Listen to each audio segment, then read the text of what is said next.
Morning. আজকে অনেকটা বেলা করে গুড মর্নিং, কারণ আজকে আমি একটু দেরি করে উঠেছি। আর আজকে ছিল একাদশীর পারণ। অন্যবার আগের বারে যেমন অনেক ভোর ভোর একাদশী পারণ টাইম হয়েছিল, এবারে প্রায় 10:30টার পর একাদশী পারণের টাইম হয়েছিল বলে আমি তো আজকে একটু দেরি করে উঠেছি। তো আমি আগে উঠে স্নান করে পুজোটা দিয়ে নিয়েছি, তাও তোমাদের আমি দেখাচ্ছি।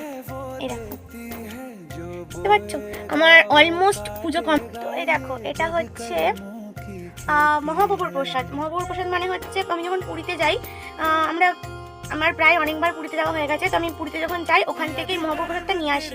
এটা পুরীর থেকে আনা তো মা, এই মহাপ্রভুর প্রসাদটা? তা এটা হচ্ছে পুরীর থেকে আনা।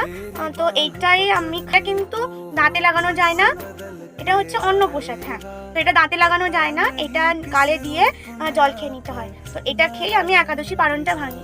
যদি কোনোদিন পরে কোনোদিন উপোস থাকে, যদি আমি ভাত না খেতে পারি, তখন আমি কৃষ্ণকে যে ভোগটা দিই সেই ভোগটা খেয়ে আমি যে আমাদের পারণটা ভেঙে থাকি। তো এই হচ্ছে আমার একাদশী পারণ ভাঙার নিয়ম। আমি এটাই ভেঙে খাই, আমাকে যেভাবে বলা হয়েছিল আমি সেভাবে করি। জানি না, ভুল ভ্রান্তি হতেই পারে।